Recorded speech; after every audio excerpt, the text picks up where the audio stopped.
Et on passe tout de suite à nos invités du jour sur Grand Lille TV. On part sur la route du Louvre qui s'est déroulée hier entre Lille et Lens, bien sûr, avec un grand marathon. Nous sommes avec Bob Verkeigne et Quentin Lassus. Merci d'être avec nous sur Grand Lille TV pour parler donc de la route du Louvre. La route du Louvre qui a été une expérience quand même pour vous assez formidable, j'ai envie de dire, puisque vous avez, Bob Verkeigne, initié Quentin Lassus à cette épreuve. C'est vrai, oui. C'était un petit peu le challenge pour lui de faire son premier marathon, qu'il a réussi très brillamment, d'ailleurs beaucoup plus que ce qu'on espérait. Tout à fait. Donc en fait, ce qui se passe, c'est que c'était mon premier marathon. Donc je me suis inscrit en 2014, par contre je me suis blessé pendant l'entraînement. Donc cette année j'ai décidé de recommencer l'aventure et Bob s'est proposé de m'accompagner pendant la phase d'entraînement et pendant le marathon. Alors on a pu vous suivre sur Grand Lille TV pour la phase d'entraînement, oui. On vous a interviewé. Au moment où ça s'est déroulé, par exemple, Bob Verkeigne, comment vous avez senti votre poulain, si je puis dire ? Disons qu'au fur et à mesure des semaines qui se déroulaient, je voyais qu'en fait il avait un potentiel plus important que ce que je n'avais prévu au départ par rapport à ces temps qu'il m'avait donné avant d'établir un planning d'entraînement. Donc, mais nous sommes restés quand même sur l'idée de départ de se faire 3h30 et ce n'est qu'après que la donne a changé pendant la course. Mais on était confiants quand même. Tout à fait.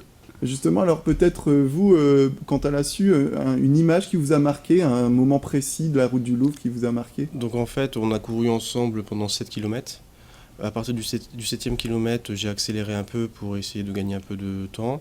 J'ai dépassé le meneur d'allure 3h15. Par contre, au 35e kilomètre, le meneur d'allure m'a redépassé.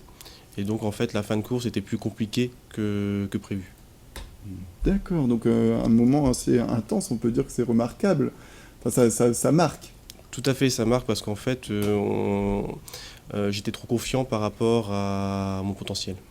D'accord. Donc quand on revoit ces images, je vous invite à regarder les images, quand on revoit ces gens qui courent, etc., qu'est-ce que vous vous dites là, par exemple ?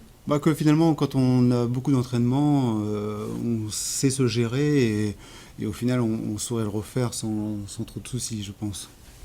Je sais pas, pour toi oui, je veux dire, oui, je pense. Quand on est dans une routine de course, voilà, pendant l'épreuve même, tout se passe bien, on est concentré sur nos chronos, donc ça me paraît toujours jouable. Et donc aujourd'hui, maintenant, après l'épreuve, que c'est le réconfort, est-ce qu'on se permet plus de choses ? Comment vous vous sentez aujourd'hui ? Comment vous avez repris la vie ? Donc après course, on a bu quelques bières. Nordiste oblige. Donc voilà, tout à fait.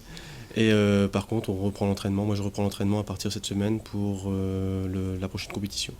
Et vous Moi, j'avais une petite difficulté supplémentaire qui faisait que je ne pouvais pas, qui fait aussi que j'ai laissé partir Quentin vers son score, c'est que j'avais les 100 km de Stenwerk jeudi de cette semaine.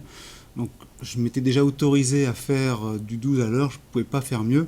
Donc c'est pour ça aussi que je l'ai laissé partir en disant moi je serai encore là si jamais je dois la ramasser, ce qui n'a pas été le cas.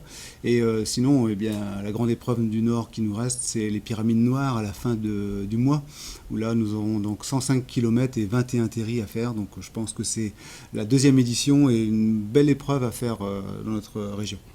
Très bien, écoutez, merci beaucoup Bob Verkeigne et Quentin Lassus d'être venus sur ce plateau pour parler de votre expérience concernant la route du Louvre.